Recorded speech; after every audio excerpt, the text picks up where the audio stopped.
acá tenemos a otro abogado que capaz que voy a entender también mucho respecto a este tema que veníamos encarando. Gustavo Misa, buen día, gracias por acompañarnos. Buen día, muchas esta gracias mañana. Misa, como decía, abogado y supervisor del Departamento de Fiscalización de la Secretaría Nacional para la Lucha contra el Lavado de Activos y Financiamiento del Terrorismo. Tremendo título, ¿no? Senaclaf. Bueno, ¿por qué lo convocamos? Por primera vez la Secretaría Antilavado confeccionó una lista con unas 150 organizaciones sin fines de lucro en base a parámetros de riesgo y va, bueno, también inspeccionar en este contexto a partidos políticos, sindicatos, clubes e iglesias. Iglesias y justamente Gustavo Misa, ¿no? De esas 150, 70 ya han sido inspeccionadas.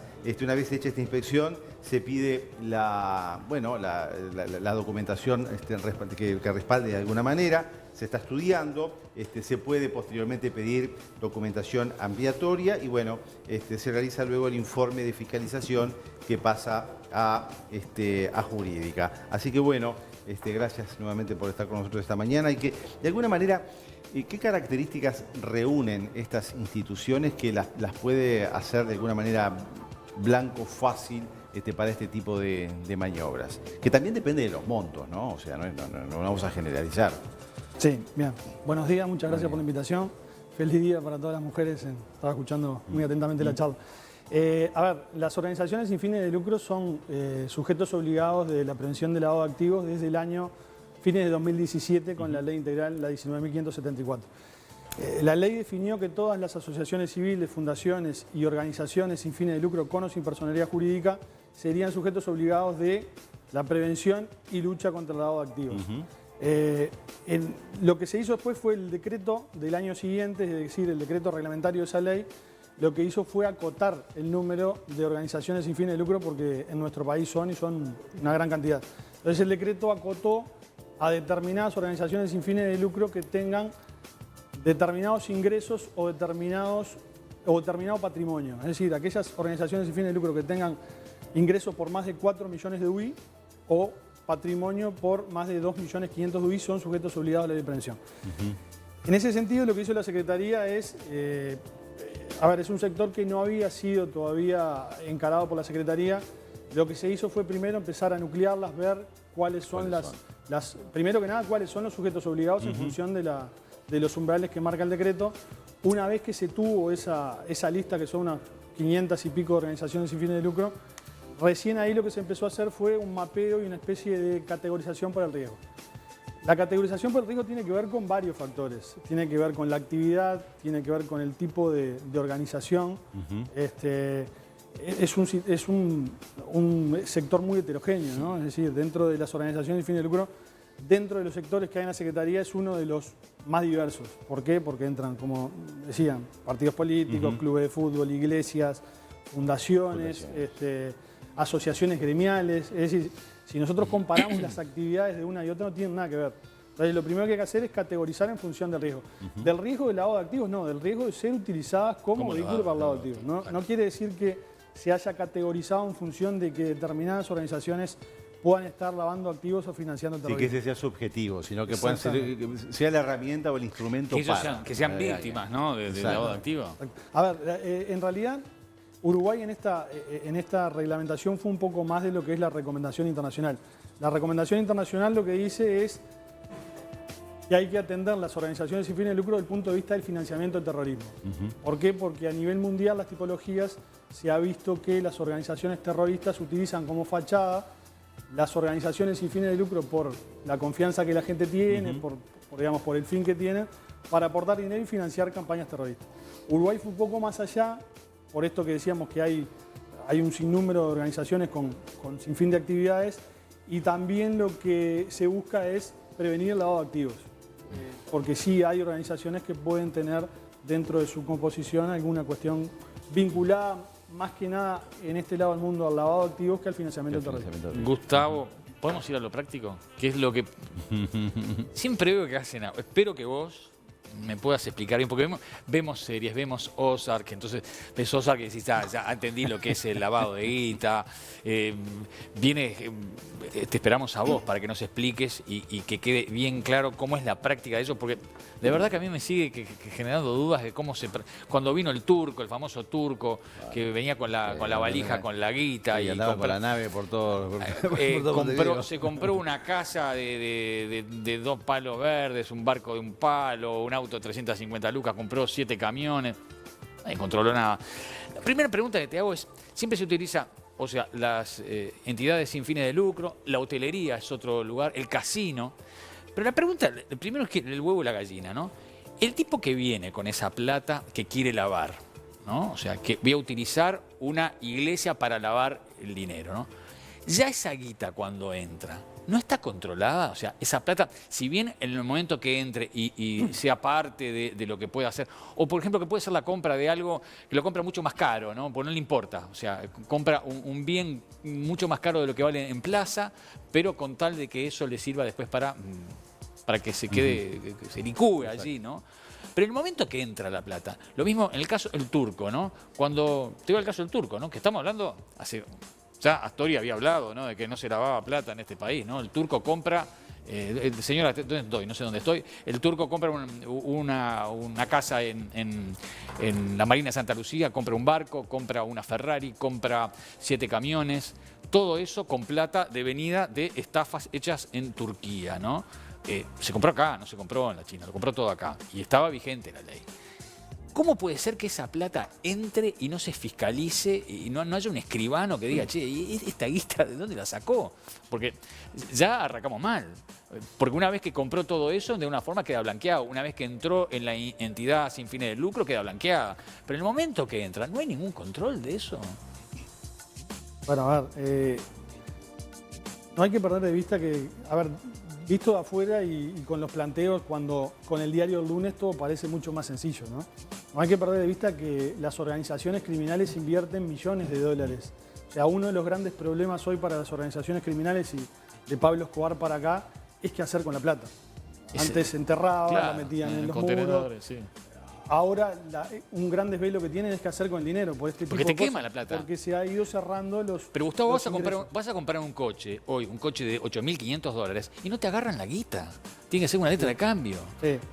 Ahí tenemos la ley de inclusión financiera. También, todo eso ayuda.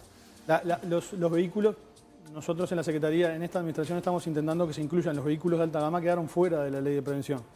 O sea que para mí no tiene demasiado sentido, por eso estamos tratando de incluir los yates, las aeronaves.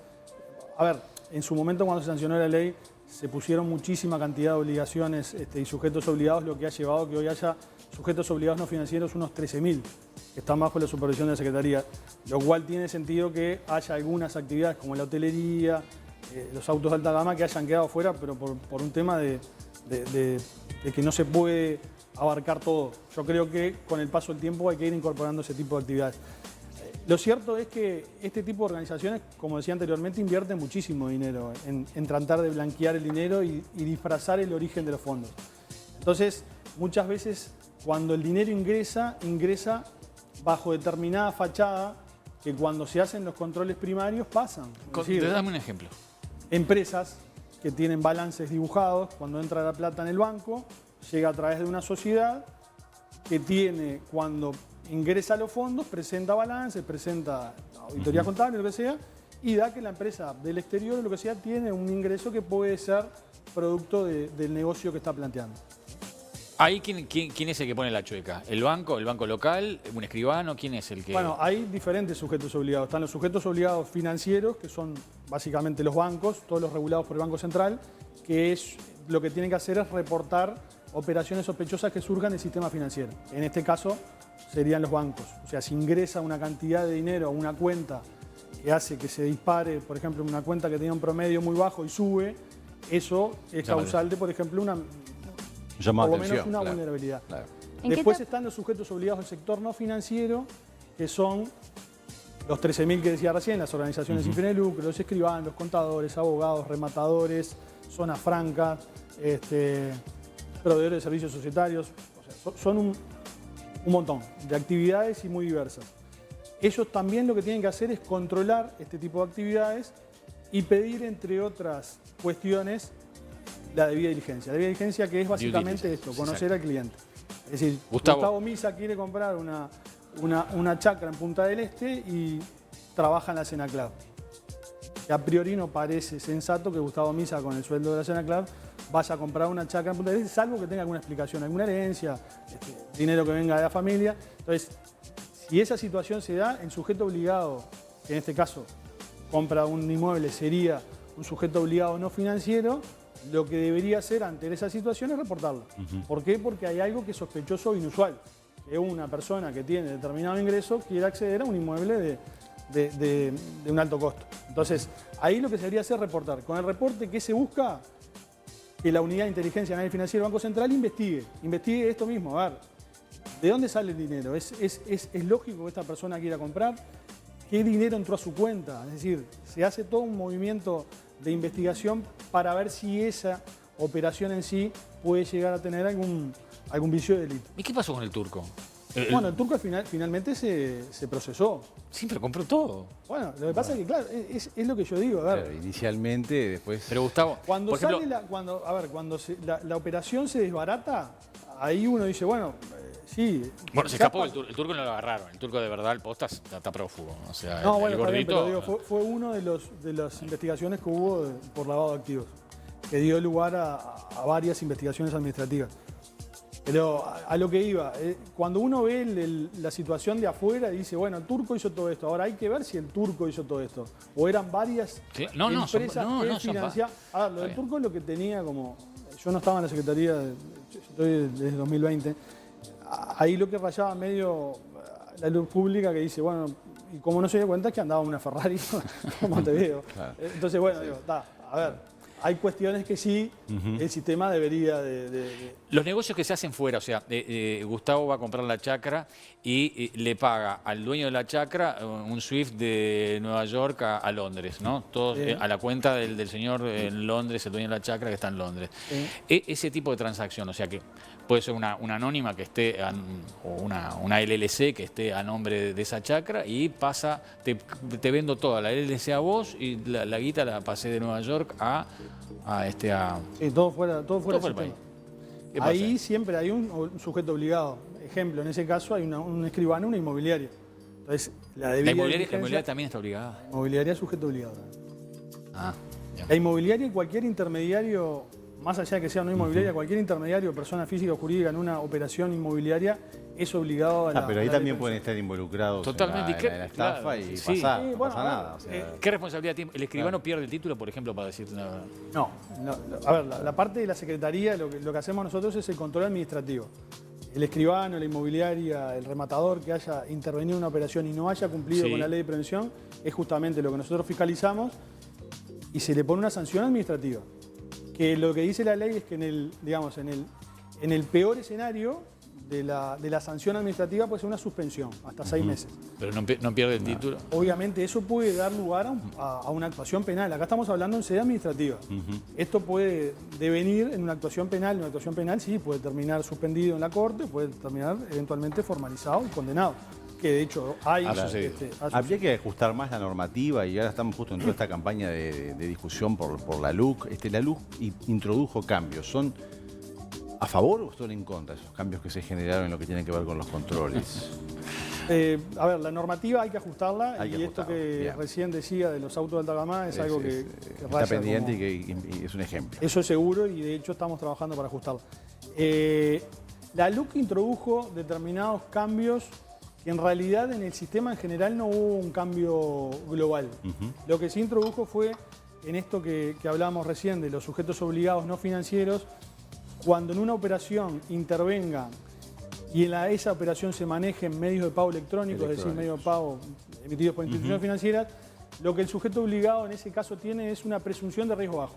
Quiere decir, esta operación en principio no es de riesgo alto, salvo que se den otras cuestiones como que intervenga una persona políticamente expuesta, un cliente de un país no cooperante, que sea un monto interesante o importante. Todas esas cuestiones hacen que el riesgo de la operación se eleve. Entonces ahí esa presunción que la LUC estableció cesa. Y el sujeto obligado tiene que ir a la debida diligencia intensificada que implica, entre otras cosas, pedir el origen de los fondos. O sea, Bien.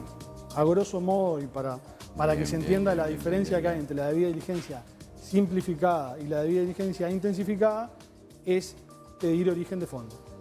Y bueno, pues regularidad fiscal, que es otra de las obligaciones, pero básicamente lo importante es que el sujeto obligado no tiene que pedir origen de fondos, no tiene que analizar el origen de fondos. ¿Por qué? Porque la LUC le estableció una presunción de riesgo bajo. ¿Por qué? Porque ese dinero ya está en el sistema financiero. El contador Astor dice que en el Uruguay no se lava dinero. ¿Se lava dinero en el Uruguay? Lava dinero en todo el mundo. O sea, eso no hay forma. Y si hay crimen y hay crimen organizado, hay lavado de activos. Que Uruguay tenga una situación más controlada o de acuerdo a lo que es nuestra economía, no quiere decir que en Uruguay no se lave dinero. De hecho, ha habido casos. Basta repasar de Turco, Balcedo. Pero eligen esta plaza y no eligen otra por algo en particular. Lo que pasa es que, a ver, hay un tema de realidad de mercado. O sea, venir a lavar dinero a Uruguay es bastante más difícil que lavar en otro lado. ¿Por qué? Por la economía de mercado. Por chiquito. Una operación ruido acá enseguida. que surge, que supere el $1.000.000, ya es una operación que uno lo mira con determinada cautela. Quizás en otra parte del mundo una operación de $1.000.000 es de todos los días. Gustavo, ¿por qué te piden en los bancos ahora, cuando vos sacás de tu plata, te piden el destino de la guita? Bueno, pues tiene que ver con eso. O sea, en realidad lo que Pero, no es el... Muchas veces no es el se destino... enoja.